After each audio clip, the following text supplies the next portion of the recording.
Salut Xavier, bienvenue à nouveau dans la bibliothèque de l'Express. Merci Anne. Je dois t'avouer que je trouve toutes ces archives un peu intimidantes, tous ces numéros depuis 70 ans. Par où on commence pour raconter l'histoire de l'Express ? Je pense qu'il y a une caractéristique principale, qui est le fil rouge jusqu'à aujourd'hui de l'Express, c'est l'innovation. L'Express a constamment cherché à inventer, à créer, tant sur le fond que sur la forme. Tiens, par exemple sur l'économie, l'Express est le premier journal généraliste à en parler autant et de manière très pédagogique. Je tourne doucement les pages, parce que tu vois, ces numéros de l'année 53 sont assez abîmés. Tiens, regarde là. On dirait des cases de bande dessinée. Je lis « Comment l'or entre en France » avec un monsieur à chapeau qui fume un gros cigare, ok. Et puis en dessous, il y a des vignettes qui expliquent les manœuvres autour de la dévaluation du franc. C'est un peu les ancêtres des infographies.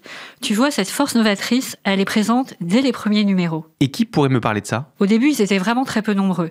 Dans le premier numéro que je t'ai déjà montré, il n'y avait même pas d'ours. Ah oui, le petit encart avec les noms des journalistes de la rédaction. Oui, c'est ça. Mais tiens, regarde, il apparaît dès le deuxième numéro, celui du 23 mai 1953. Comité de rédaction, Françoise Giroud, Jean-Jacques Servan-Schreiber, Pierre Viançon, ils sont que 3. Et aucun d'entre eux n'est encore vivant aujourd'hui, malheureusement. Mais il manque un nom. Ah bon, lequel ? Celui de Christiane Collange. C'est la petite sœur de Jean-Jacques Servan-Schreiber. Elle faisait partie de l'équipe qui a lancé le journal. Elle y restait jusqu'en 1969. Ensuite, elle a eu une grande carrière de journaliste, à Europe 1 notamment. Elle est encore en vie, tu devrais aller la voir. Très bonne idée, tu sais comment la contacter ? Oui, mais c'est une dame âgée. Elle a 92 ans, elle ne se déplace plus tellement. Elle vit dans la propriété des Servan-Schreiber sur la côte normande. Merci Anne, on va donc commencer cette remontée aux sources de l'Express par un petit voyage au bord de la mer. Tous les gens lisaient l'Express. À la fois un journal bourgeois et un journal révolutionnaire, vous voyez. En vérité, un journal est un catalyseur. C'était passionnant, c'était bouillonnant d'idées. Je crois que les lecteurs, ce sont des gens comme vous et comme moi. Nous souhaitions également que les Français soient informés d'un certain nombre de choses qu'ils ignoraient totalement. Raconter. Je suis Xavier Yvon et dans ce podcast, je vous plonge dans 70 ans d'histoire et de journalisme.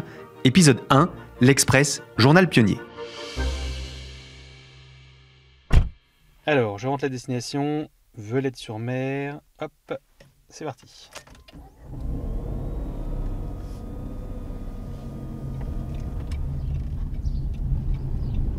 Dans 900 mètres, tournez à droite. Ah ça y est, je vois le panneau. La destination se trouve sur votre gauche, Velette-sur-Mer. Vous avez atteint votre destination. Je vais mettre là. Bonjour. Vous allez bien ? Il paraît que je suis la seule survivante du premier jour. C'est quand même étonnant. Ils sont tous morts. Mais c'est parce que moi j'avais 20 ans. Ils avaient tous 30 ans. Vous allez nous raconter tout ça ? Non mais ça m'a fait quelque chose. Quand on m'a dit t'es la seule survivante, j'ai dit merde alors.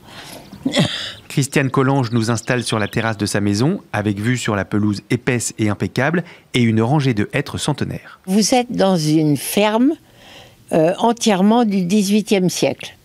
D'ailleurs, sur ma maison, là, que vous voyez, il y a écrit « Monsieur Rimbourg m'a fait construire en 1777 ».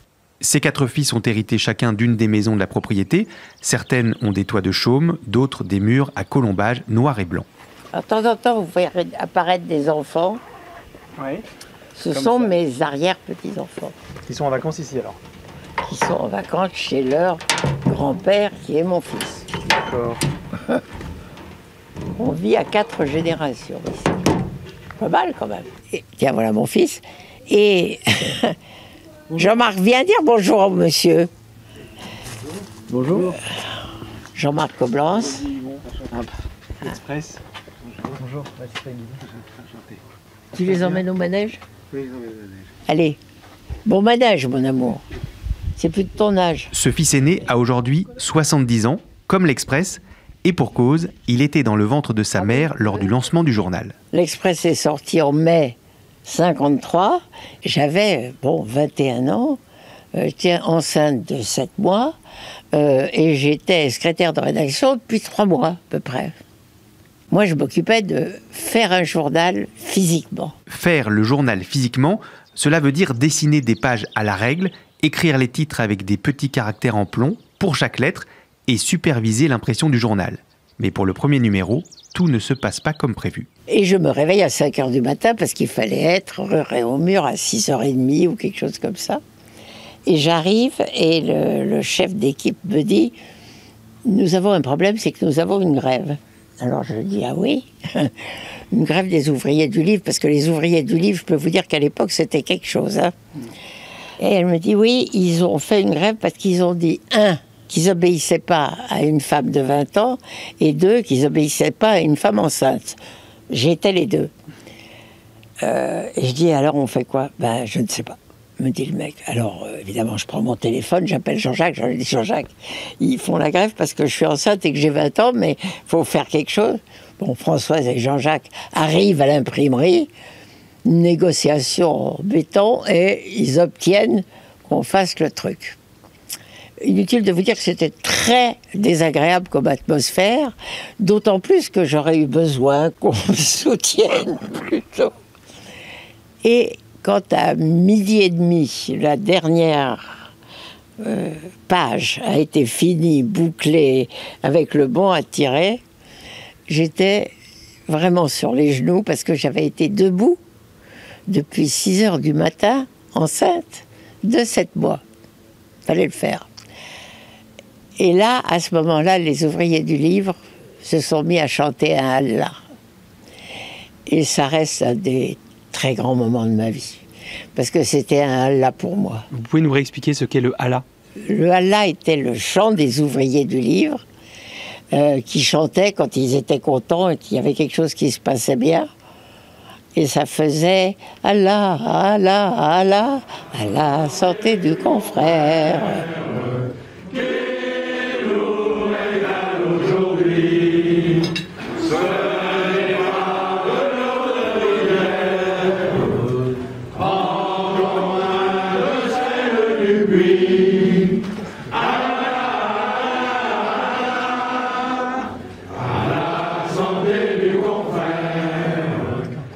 Ce premier numéro paraît comme supplément du week-end dans le quotidien économique Les Échos, créé et dirigé par Émile Servan-Schreiber, le père de Jean-Jacques et de Christiane. Au début, ça s'est appelé Les Échos du samedi. Il y avait marqué l'Express, Les Échos du samedi. D'ailleurs, on a démarré avec François Giroud, Jean-Jacques, moi, et on était dans un petit bureau aux Échos, 37 Champs-Élysées. Et on a commencé comme ça, quoi. Vraiment, on a bidouillé. Est-ce que vous saviez fabriquer un journal ? Ah ben alors pas du tout. D'ailleurs, aucun de nous, sauf François Giroud. On était tous à l'école de Françoise. Justement, il y a 70 ans, quand, avec votre frère et avec François Giroud, vous créez l'Express, en quoi c'est nouveau ? En quoi c'est innovant ? À l'Express, on faisait vraiment du journalisme. C'était tellement différent. On avait par exemple, on a toujours eu d'ailleurs, mais on a renforcé ensuite, au moment de la nouvelle formule, on avait un service qui vérifiait ce qu'on disait. Ça n'existait pas chez les autres. Ça a été une révolution. Quand on a dit, écoute, t'as vérifié que c'était bien 72, avenue du Général de Gaulle, et il y a quelqu'un qui téléphonait pour qu'on vérifie que c'était bien le 72 et pas le 70. À l'époque, les journalistes, c'était pas ça leur problème. Leur problème, c'était de raconter avec beaucoup de talent, les choses se passaient, mais il n'y avait pas ce souci de l'information, honnêtement, qui nous est venu d'Amérique. C'était François Giroud, qui était formidable journaliste et qui nous a envoyé il nous a beaucoup donné de fessées pour qu'on devienne des vrais journalistes. Ça a été vraiment une façon de prendre le journalisme, non plus comme une affaire personnelle, mais comme le traitement d'une matière première qui s'appelle l'information. L'Express naît dans cette après-guerre où la France s'imprègne de l'influence américaine. Le tout nouveau journal innove par ses méthodes, mais aussi par ses contenus, pour accompagner les transformations profondes de la société. Ça a commencé tout simplement dans le bureau de Françoise, où je lui ai dit, écoutez Françoise, je trouve qu'il y a plein de choses à dire en ce moment sur l'évolution de la société et sur la position des femmes. Moi j'étais très féministe.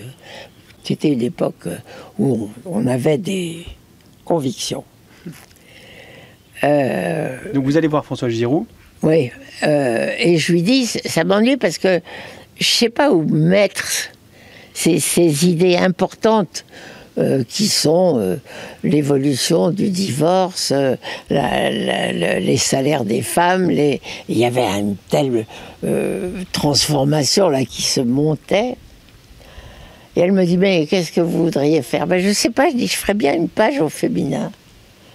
Et elle m'a dit, c'est quoi une page au féminin? C'est une page où on parlera des problèmes des nanas à part, parce que c'est devenu quelque chose de différent des autres. Et avec cette rédaction, comment vous choisissiez les sujets? Oh, c'était très simple. On avait une conférence tous les matins à 10h, parce qu'on était gentils, on ne faisait pas trop tôt à cause des enfants. Et on disait, bon, alors qu'est-ce que vous avez fait hier? Et on trouvait des hordes de sujets pour les femmes. Il y en avait une qui avait été à sa banque et il ne voulait pas lui donner je ne sais pas quoi parce que son mari n'avait pas... Et alors là, ça nous faisait un papier formidable. Et vraiment, on a vécu ce que nous vivions en tant que femmes de cette époque-là, avec toutes les difficultés que ça représentait et tous les progrès que ça représentait. Mais en se le racontant, on avait toutes 25 ans au moins. Et c'était passionnant, c'était bouillonnant d'idées. Et en quoi c'était différent de la presse féminine qui existait déjà? Alors, totalement nouveau. Bon, point numéro 1, on a fait un truc pour les femmes qui travaillaient. Bon, donc, les femmes à la maison, c'était pas pour nous. Alors, on n'était pas du tout objectifs. Hein. Bon.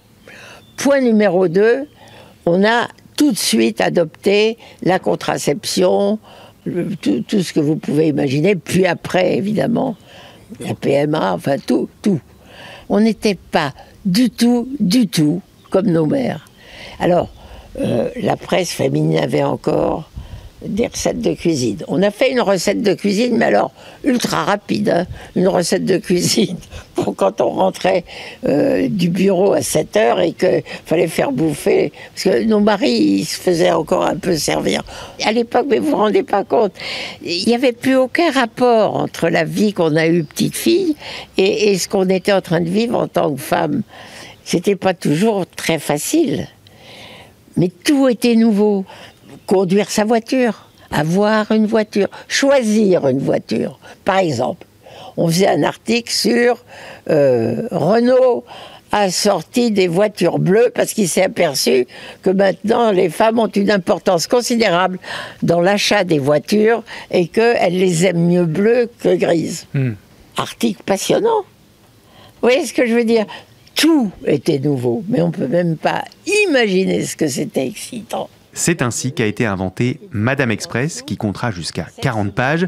Christiane Collange évoque avec passion tous ses souvenirs, mais elle n'a jamais cessé d'être journaliste. Encore aujourd'hui, à 92 ans, elle continue à suivre de près l'actualité et parle avec autant d'intensité de la guerre en Ukraine, du réchauffement climatique ou du rapport au travail bouleversé depuis le Covid. Tiens, les revelà. C'est déjà fini votre séjour sur le manège?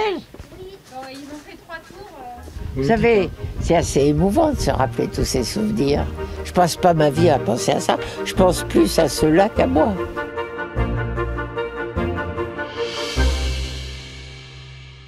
Bon Anne, merci infiniment pour ton conseil. Christiane Collange est une femme incroyable, c'était une rencontre vraiment inspirante. Ah, je suis vraiment contente. Tiens, pour la suite, je t'ai préparé le numéro du 21 septembre 1964 avec le général de Gaulle en une. Ah oui, là c'est le passage au News Magazine tel qu'on le connaît aujourd'hui. Oui, après la fin de la guerre d'Algérie, Jean-Jacques Savant-Schreiber, que tout le monde appelle JJSS, sent que le journal a besoin d'un nouveau souffle.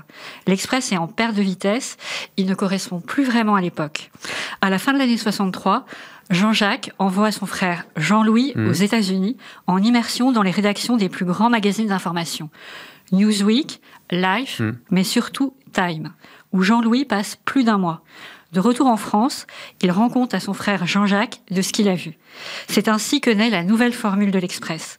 Elle s'inspire de Time pour le style, du Spiegel pour le format et de The Economist pour le traitement de l'information. Jean-Louis dira plus tard que la modernisation de l'Express a servi de matrice à la presse d'information moderne française. Donc toujours cette tradition d'innovation à l'Express, qui d'ailleurs a été imitée par Le Point et l'Obs.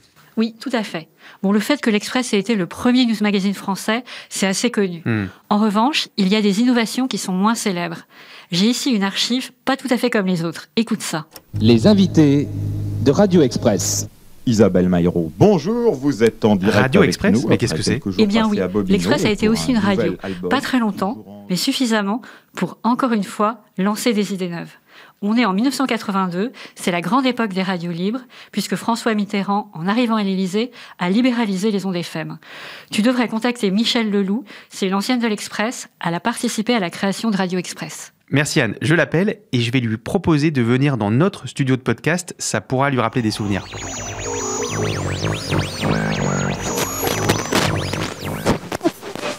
Je suis bien là. Très bien, j'imagine que le micro ne vous fait pas peur. Je crois que j'ai parlé dans un micro. Vous vous rappelez des jingles de Radio Express ? De l'info politique, économique, culturelle, des services et de la musique en continu, c'est sur Radio Express, 100.85 MHz. Dans notre studio de podcast, il y a un ordinateur, une console de mixage numérique et des micros bien sûr. J'ai demandé à Michel Leloup de nous replonger dans l'ambiance des locaux de Radio Express il y a 40 ans. On est au 61 avenue Hoche, au-dessus de la boutique danoise, qui était un très grand magasin très chic de design danois. Là, il y avait la rédaction sur 5 étages. Et au 6e, il n'y avait rien. Donc, on s'est posé là, beaucoup de place. Donc, tout de suite, on fait 2 studios et un salon pour recevoir. Et voilà, et l'antenne était au-dessus. On la regardait par la fenêtre. L'antenne qui permettait d'émettre en FM avec à l'époque une puissance qui dépassait difficilement la petite ceinture parisienne. Michel Leloup et ses collègues sortaient régulièrement vérifier jusqu'où on captait Radio Express. Donc, il fallait rentrer dans un café, téléphoner en disant « attends, on est Porte d'Orléans, alors là on reçoit bien Porte d'Orléans. Bon, on continue. » Puis alors là, Châtillon ou Porte de Vent, ça grésille. Et on était contents quelquefois quand quelqu'un nous disait dans le Val-de-Marne qu'il nous avait entendus. Mais bon, on ne savait pas comment. Mais c'est-à-dire qu'on avait quand même une ambition, une fougue qui était celle de journalistes qui auraient pu émettre à une échelle mondiale, alors que quand même on s'adressait à Paris intramuros. Si l'Express se lance dans la radio à l'époque, c'est pour s'adapter à une concurrence de plus en plus rude et à un monde en train de passer à la vitesse supérieure. La FM, c'était d'un seul coup une espèce de parole libre qui allait peut-être doubler le papier qui commençait à fatiguer. Puis vous voyez, finalement, on était sur une sorte de toboggan. Parce que le papier, il a été relayé au fur et à mesure qu'on courait vers les années 2000 et qu'on courait forcément vers le monde d'aujourd'hui, c'est-à-dire l'information non-stop, dans une ultra-rapidité. Ce que vous pouvez faire sur une radio, c'est surtout qu'il arrive un coup dur en France, un événement, la mort d'une personnalité. Quoi qu'il arrive, on pouvait faire monter du 3e et du 4e le journaliste qui avait couvert l'événement, qui connaissait la personnalité en question, qui avait été en reportage avec elle et qui avait des anecdotes à raconter et à faire, à portraitiser la personne ou l'événement, que ce soit des émeutes en Israël, en Palestine ou un conflit en Afrique, ou que ça pète. On avait une armée derrière nous pour pouvoir apporter un éclairage.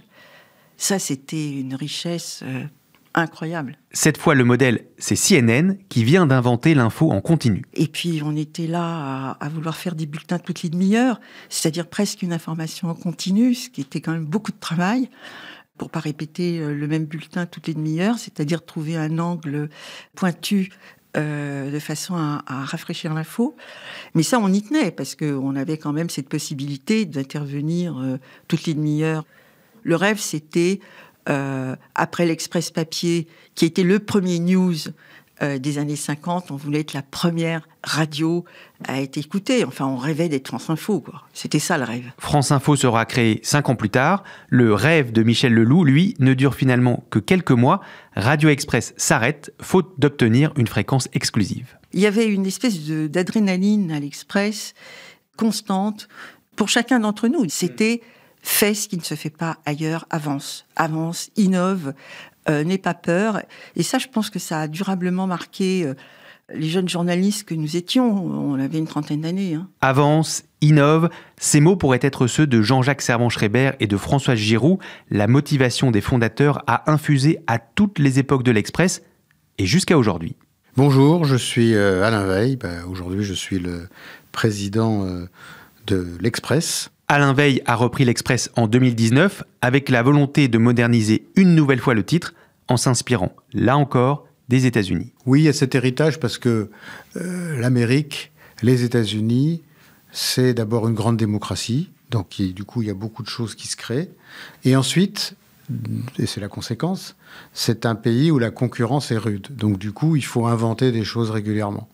Donc ça vaut toujours le coup d'aller regarder ce qui se passe aux États-Unis. L'Express est en danger, comme toutes les autres marques de presse à travers le monde. Il y en a qui commencent à avoir des modèles solides et qui ont réussi leur transformation. Je pense au premier d'entre eux, c'est-à-dire au Washington Post. Nous, à l'Express, depuis 3 ans, on a mené un travail considérable pour moderniser l'entreprise, pour la digitaliser totalement. Et puis l'enjeu, c'est celui d'inventer un modèle pour l'avenir, et c'est ce à quoi nous travaillons beaucoup dans cette année particulière, pour redonner à la marque, à l'entreprise, des perspectives de développement. L'Express fête ses 70 ans cette année. Où sera, à quoi ressemblera l'Express dans 70 ans ?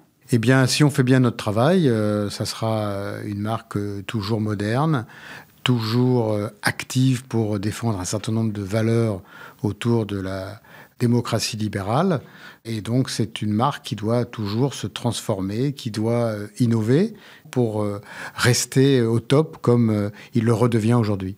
Des pages féminines de Christiane Collange au compte TikTok d'aujourd'hui, l'Express cherche donc constamment à s'adapter à son temps, voire à prendre un coup d'avance, comme dans les années 60-70, lorsque le magazine réinvente la manière de faire du journalisme politique. Dieu sait que, comme nous avons été les 3 premières filles du service politique envoyées par l'Express, Dieu sait qu'on a fait du bruit. Je me rappelle les députés de l'Assemblée nationale, les yeux qui leur sortaient des orbites. Et puis même les huissiers étaient outrés à l'idée que les femmes puissent entrer. Pour la suite, rendez-vous dans le prochain épisode de notre série sur les 70 ans d'histoire et de journalisme de l'Express. Cette série a été produite par Mathias Pengili et Xavier Yvon, avec Charlotte Baris et Marion Gallard, et réalisée par Jules Cros.